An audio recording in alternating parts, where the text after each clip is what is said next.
o arrebatamento da igreja. Ele vem falando sobre os últimos acontecimentos.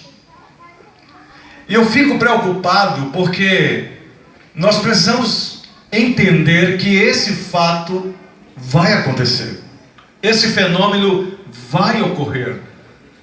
Não importa se você está esperando se casar, não importa se você já está aí com uma criança no teu ventre, não importa se você já ainda nem sequer entrou no ensino fundamental, médio, faculdade, não importa. Quando Jesus voltar, que Ele vai voltar, nós só precisamos entender uma verdade. Nós precisamos estar preparados. Porque a vinda de Jesus será de maneira muito súbita. É algo estrondoso. É algo assustador. A Bíblia diz em Apocalipse que as pessoas correrão para os montes.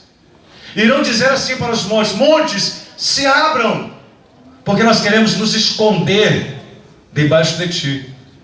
Porque elas não irão suportar em ouvir os estrondos, o anúncio que Jesus veio buscar a sua igreja. E o interessante é que as pessoas pediam sinais a Jesus, como seria a sua vinda. O que nós sabemos que já em Jerusalém, ali nos seus últimos momentos, no capítulo 14 do Evangelho de João, ele diz assim, a partir do verso 1 até o verso 3, ele diz assim: não se turbe o vosso coração, credes em Deus, credes também em mim. Na casa de meu Pai há muitas moradas, e se não fosse assim, eu não vou teria dito. E quando eu for, eu irei preparar lugar para todos vocês, para que aonde eu estiver, vós estejais também. Então, ali naquele momento que Jesus falava, alguns dos seus discípulos não haviam entendido por que ele estava falando daquela forma. E aí Filipe disse: Senhor, nós não sabemos o caminho. E ele então diz: eu sou esse caminho, eu sou o caminho, e é por este caminho que vocês irão entrar no gozo eterno do meu Pai. Eu sou o caminho, a verdade e a vida, e ninguém vem ao Pai a não ser por mim. Se você abrir a tua Bíblia, aqueles que têm e que não trouxe, está próximo a uma pessoa que está com a Bíblia, e você pode assim auxiliá-la. O Evangelho de Lucas, no capítulo de número 17, a partir do versículo 20, Jesus está falando sobre a sua vinda de forma súbita, o que vai acontecer, sobre alguns sinais que irão ocorrer. E ele vai dizer assim, a partir do verso de número 26, aliás: e como aconteceu nos dias de Noé, assim será também nos dias do Filho do Homem. Comiam, bebiam, casavam e davam-se em casamento, até o dia em que Noé entrou na arca, e veio o dilúvio e consumiu a todos. Como também da mesma maneira aconteceu nos dias de Ló: comiam, bebiam, compravam, vendiam, plantavam e edificavam. Mas no dia em que Ló saiu de Sodoma, choveu no céu fogo e enxofre, consumindo a todos. Assim será no dia em que o Filho do Homem se manifestará.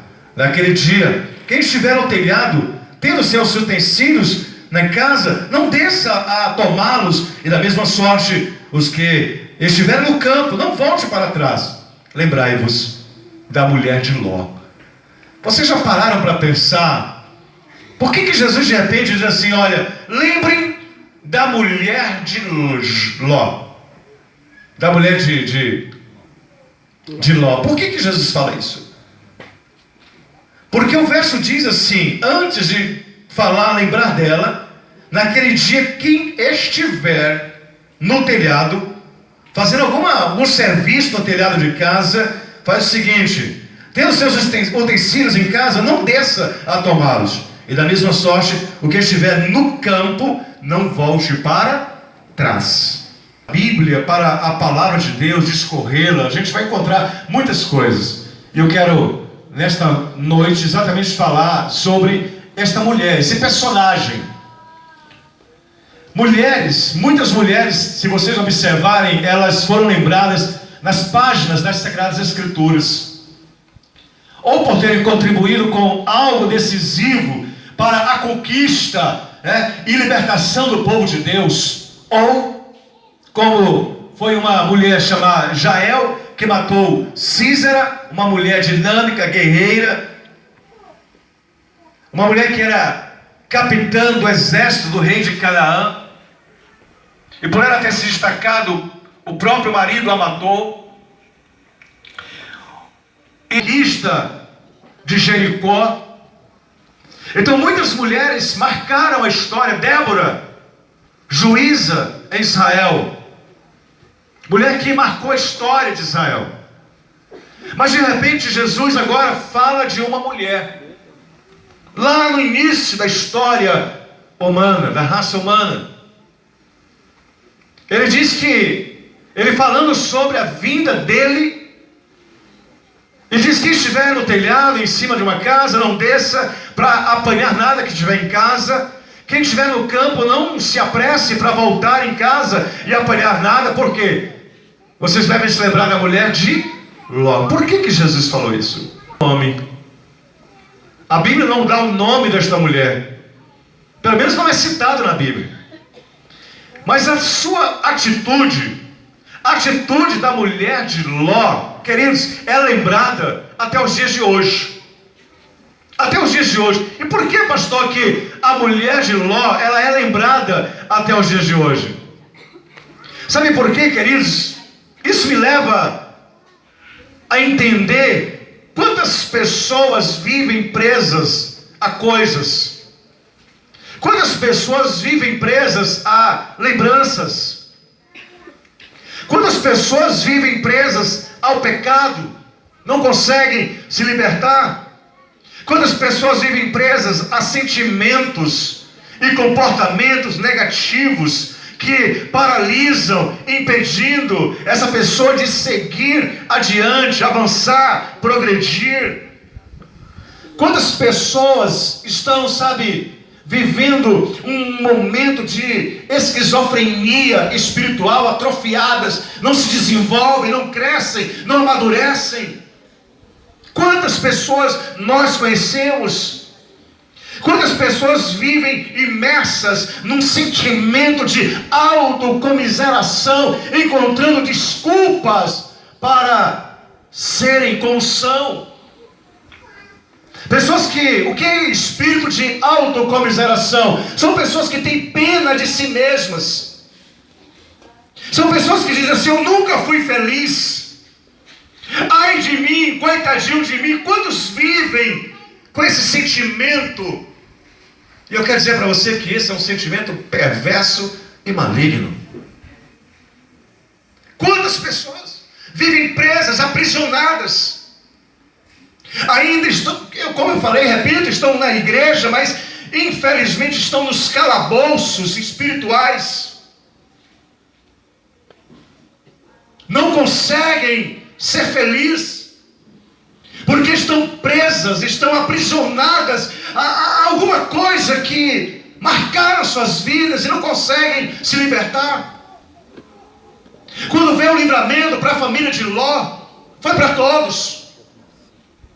E Deus havia dito: não orem, quando saírem da cidade, não olhem para trás, não peguem nada. Se Deus estava dizendo: saiam da cidade, vão para um determinado lugar, é porque Deus estava dando a direção. Deus estava dizendo: vão debaixo da minha palavra. Se vocês forem debaixo da minha palavra, eu suprirei todas as suas necessidades. Então, se Deus diz algo, Ele vai cumprir. Amém. Glória a Deus.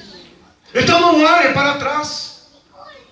Quantas pessoas, lamento dizer isso, quantas pessoas estão assim, queridos, presas, uma mente alienada, uma mente cauterizada, uma mente entenebrecida, obscurecida por causa das coisas terrenas e não consegue se libertar.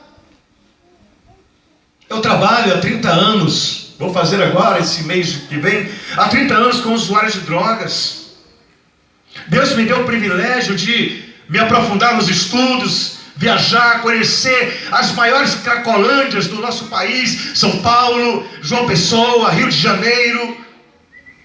Fizemos um trabalho belíssimo aqui em São Luís, ali no Reviver, no João Paulo, e numa cracolândia que estava se iniciando ali na Lacoama.